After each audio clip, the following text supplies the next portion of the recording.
Maglilibang tayo mga kalagalag. Dala ko ngayon si Eric Rick, ang aking pangkating alimukon. Tumila yung ulan kaya maganda yung panahon, kaya naisipan ko mag hunt sa ngayon dahil hindi pa naman mga idol, season hunting ng labuyo dito. Dito muna tayo sa paghahunting ng alimukon.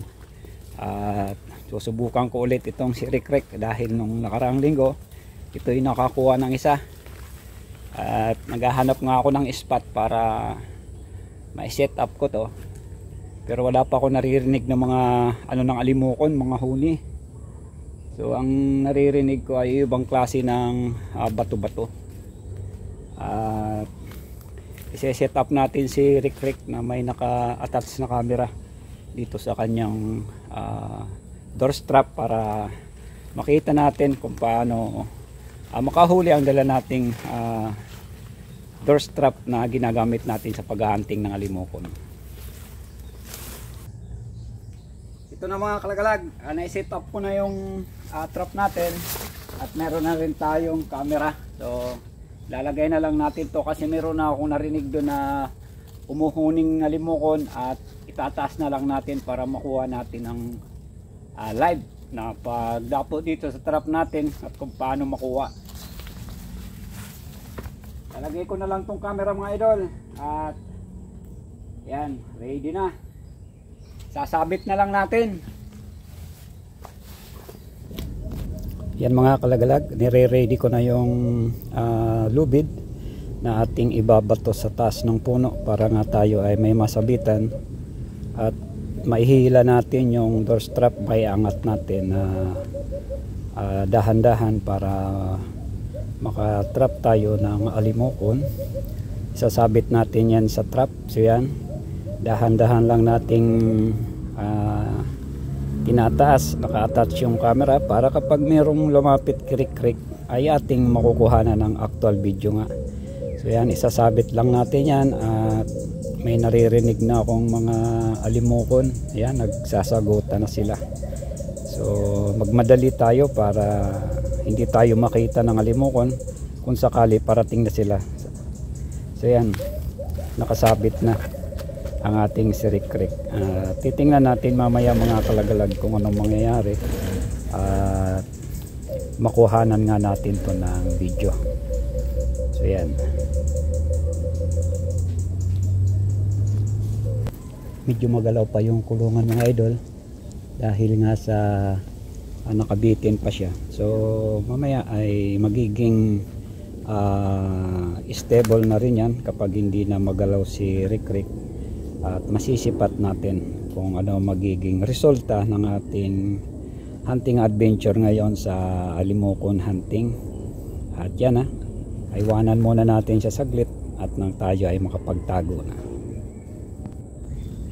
Ayan mga idol, naging stable na yung door strap natin, hindi na rin magalaw si Rick Rick, at naging balanse na. So naririnig ko na yung alpas na parating. Ayan ang mga kalagalag, meron ng bisita itong si Rick Rick, at ayun lang sa may sanga. Ayan, lumalapit na siya. So ayan mga kalagalag, meron na tayong naispatan na isa. Nakuha na natin ng video na dumapo na yung alpas na alimukon. So si Rick Rick hindi na rin mapalagay, sumisigay na siya para na lumapit ng tuluyan itong kanyang kakatihin. Pagmasdan natin mga kalagalag na lumapit itong ating kakatihing alimukon.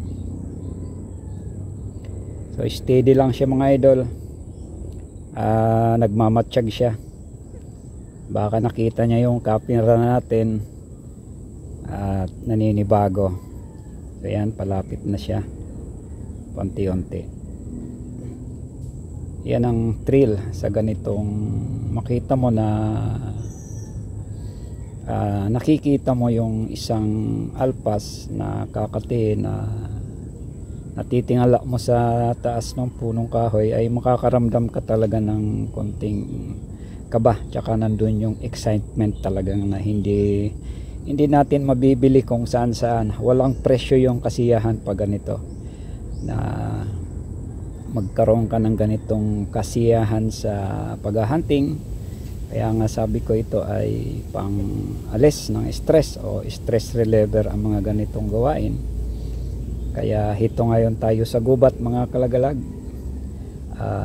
naglalaro o yung ano natin, libangan ba. Kaya sa mga hunters na tulad ko na nakakapanood nito, alam ko mga kalagalag na masisiyang kayo at nasisiyang kayo sa mga ginagawa natin. Kahit nga maraming bumabatikos, pero wala tayong magagawa mga kalagalag. Ito yung kasiyahan natin na talagang hindi maibibigay ng kahit sino dyan. Na ang tanging makakagawa lang ay sarili natin na makapagbigay sa atin ng kasiyahan.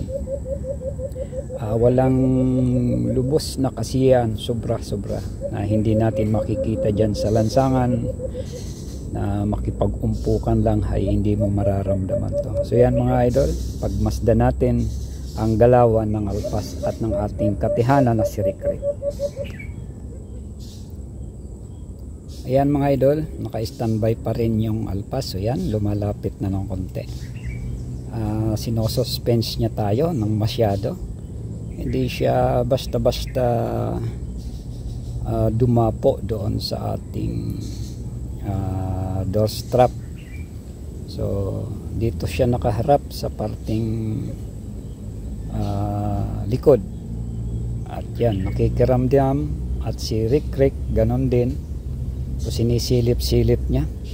Ayan, saan kaya ako pwede parte dumapo dito. So nakikita niya yung mga sanga sa door strap natin, pero talagang nagmamasid pa itong alpas. So yan, yun, shoot na siya mga kalagalag. So yan ang sinasabi ko mga idol, na makakuha tayo ng actual video ng paghahunting ng alimokon. So yan, pumagaspas na siya.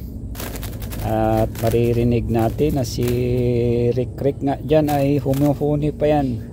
At meron pang ibang nakapaligid na alpas dyan. So mga 2 o 3 sila. Nakikita ko nga palipat-lipat yung iba. Pero okay na tong isa na nakakuha tayo ng actual video kung paano sumampa at dumapo sa sanga ng ating door strap, at kung paano rin ito mabilisang sumara ng kanyang itong madapuan, dahil nga din sa bigat niya, yung pagbagsak niya sa sanga ay automatic tong magsasara, at merong lock yan mga kalagalag na hindi na siya talaga makakalabas pa. At yan ang ating actual video nga sa pangalawang huli ni Rick Rick, na ito ay regalo lang sa akin ng aking kaibigan nang ako'y pumunta dyan sa Paiti, Laguna. Shout out sa iyo Richard Chalig sa napakagandang pangkatimon na si Rick Rick. At ito nga, nakadalawa, 2 strike na sa akin. Okay mga idol, ibaba natin si Rick Rick at nang makita rin natin yung huli niyang alpas.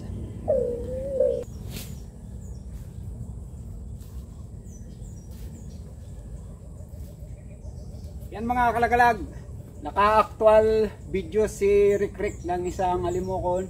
So makikita natin yung pagdapo ng alpas ay talagang kuhang-kuha, at gumere pa siya dun sa may sanga.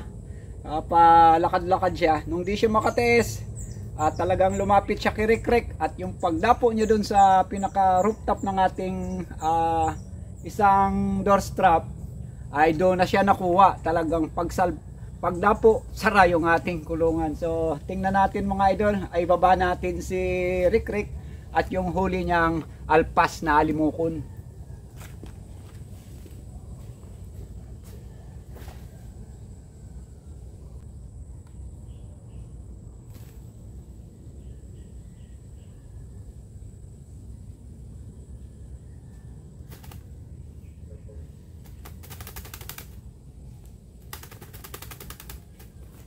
Ito na mga idol, ang huli ni Rick, i-close up natin yung video natin para makita natin yung itsura ng nakuha niyang alpas.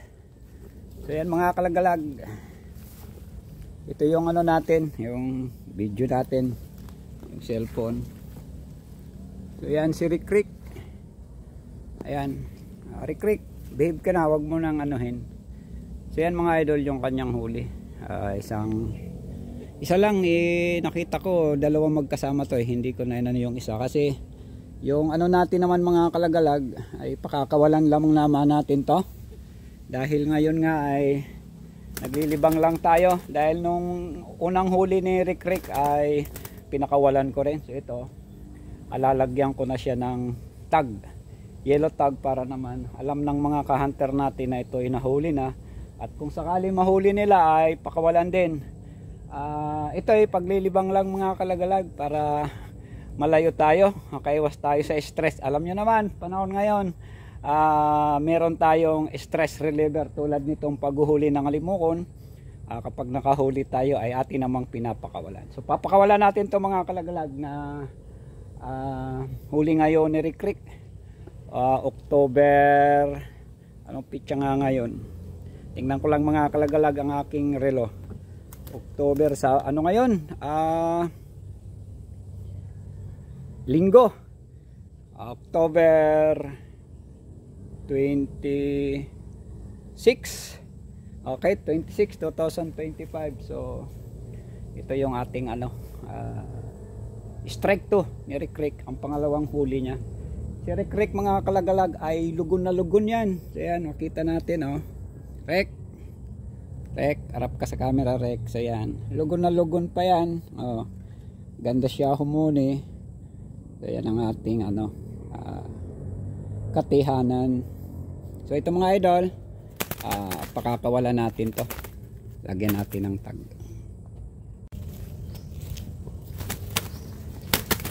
So kunin natin mga idol si huli ni Rick nang mapakawalan natin at malagyan natin ng tag.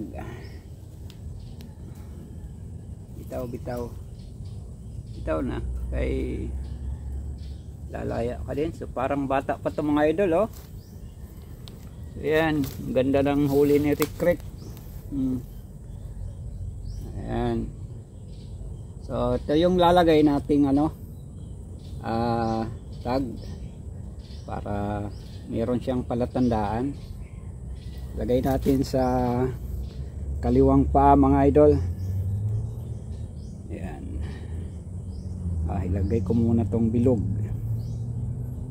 para naman ay, so ito, sayang yung hunang huli hindi ko yun nabidyoan, do ko yun pinakawalan sa bahay kasi pinakita ko yun sa mga bata.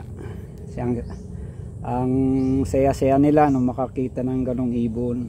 Ito hindi ko na iuwi, dito ko napakakawalan. Yan mga idol. Ayan, yung tamang higpit lang para hindi naman hassle sa kanya.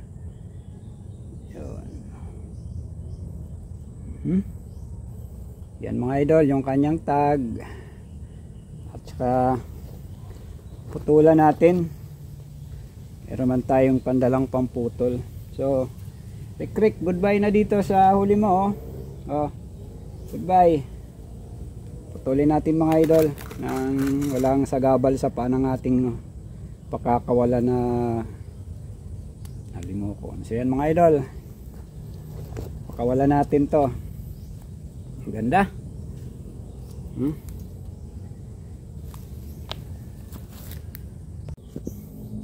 O ito na mga idol, ang ating alimukon ay pakakawala na natin. So ito na yung kanyang tag. Ayan. Yung paa niya mayroong ano. So goodbye alimukon. Goodbye Rick. Matapang si Rick. So yan mga idol, ang ating alimukon. Lipad na. Lipad. Pagod ka. Yun. So yan ang mga idol. Lumipad na ang ating nahuling alpas. So yan mga kalagalag, ang actual video ng ating si Rick na paghuhuli ng alimukon. stress reliever lang, libang-libang lang ito. At salamat sa inyong panonood.